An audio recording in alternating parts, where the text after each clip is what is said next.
with malice toward none, with charity for all, with firmness in the right, as God gives us to see the right. Let us strive on to finish the work we are in. Much has been written on Lincoln's elocutionary prowess. Some might say too much. But what many people don't realize was how effective Lincoln was as a communicator. It's one thing to have a good speech. It's another thing to get people to listen to it. I'm Jacob Holmes' brother. I'm Abraham Lincoln's press secretary. My name is Susan Tyndale. I am a Lincoln scholar and enthusiast. We've been together pretty much since the beginning, from the early days when he was running for the state senate there in Illinois. Been through a lot, written a lot of speeches together. I have dedicated my career, my life to Abe, as I like to call him. I'm working on a new book. It's a follow-up to my first three. My first one was Rail Splittin' Abe, where I looked at Abe as a rail splitter. And then there was Legislatin' Abe, where I looked at Abe as a legislator. And then there was Presidential Abe, where I looked at why I would be a better wife than Mary Todd Lincoln. I remember particularly, well, you're probably familiar with that second inaugural address, with malice towards none, which was one of Abraham's favorite speeches that he ever gave. For me, not so much. I was always more of a fan of the Lyceum address, which I thought was far better, much better. And, but it didn't matter because people loved it, they loved him. Hundreds, thousands of people came from miles around to see him speak. I like to imagine myself as one of the inaugural crowd that day, dressed in a fetching bonnet, admiring his stark but comely figure against the gray sky and straining to hear his unamplified voice. If I lived in New York, I would have had to wait until the speech had been published in the newspaper so I could read it and hear his message. If I lived in California, I would have had to wait until the speech was telegraphed from New York to Kearney, Nebraska, where it would then need to be taken by Pony Express to Folsom, California, where then it would need to be telegraphed to Sacramento for publication. I mean, it was tough to get the word out. But Lincoln was determined not to let this stand in the way. He would get his message to the American people faster.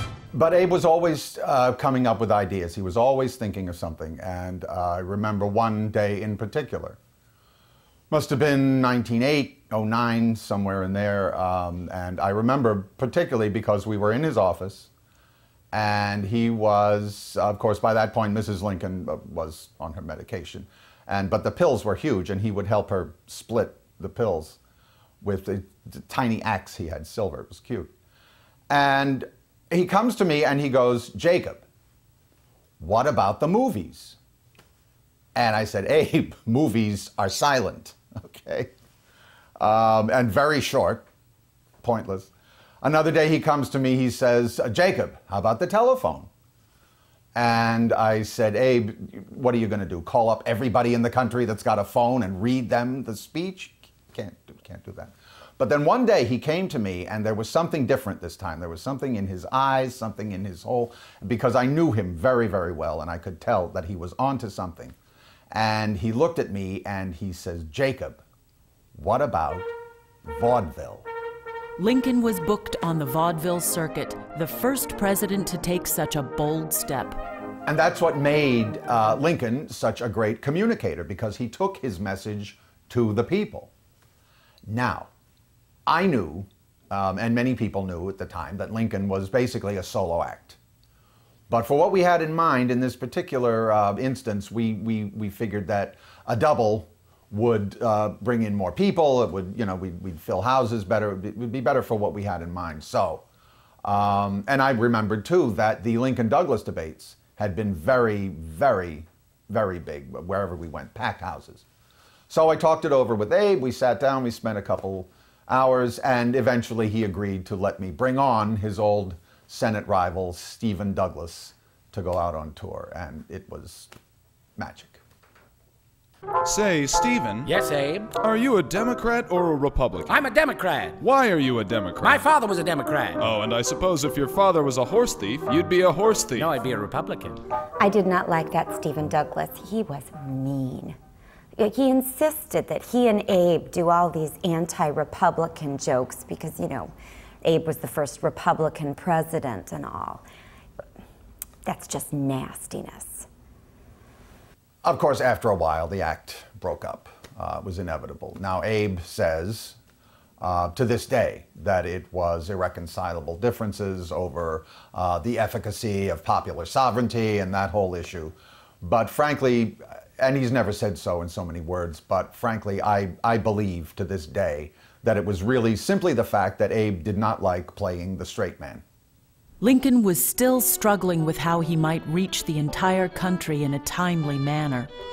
In a letter to his wife, Mary, he expressed his frustration.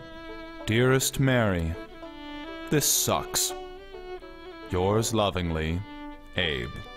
Lincoln found himself in the same old dilemma.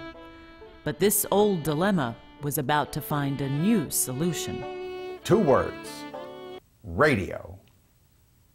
It's the Abe Lincoln Program with Mary Todd Lincoln, Vice President Hannibal Hamlin, and yours truly, Andrew Johnson.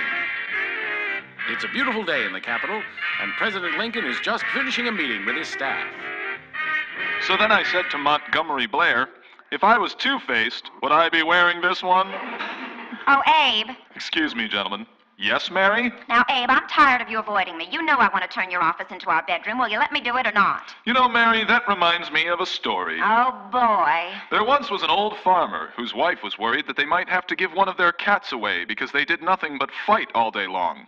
The farmer wisely said, no matter how much cats fight, there always seem to be plenty of kittens. I don't get it. Come in. Hey there, Mr. Lincoln, sir. Mrs. Lincoln. I've just come to say goodbye. Goodbye? Yeah, the party decided that you needed a new vice president, so I'm out and Andrew Johnson's in. You know, that reminds me of a story. Here we go again. 2 dogs are on top of a pool The success of his radio show led inevitably to more live appearances and to one of the first long-play comedy albums. Ladies and gentlemen, please give a warm Blue Angel welcome to Abe Lincoln. Hello, hello. Great to be here. Thanks, Mom. You know, the will of God prevails. In great contests, each party claims to act in accordance with the will of God. Both may be, and one must be wrong. Am I right, folks? But Lincoln still felt there were people he wasn't reaching. The beatniks. The disaffected youth. The rising subculture. He needed to reach them. He knew it.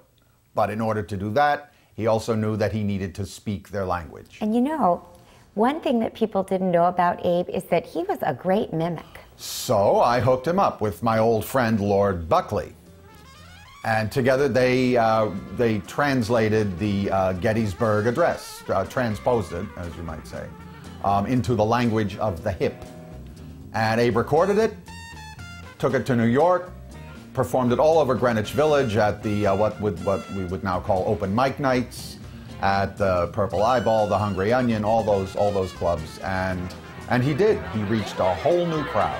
4 big hits and 7 licks ago, our before daddies swung forth upon this sweet groovy land, a jumpin', wailin', stompin', swingin' new nation, hip to the cool sweet groove of liberty, and solid scent upon the ace lick that all cats and kitties, red, white, and blue, is created level in front. Can you dig it? I knew that you could.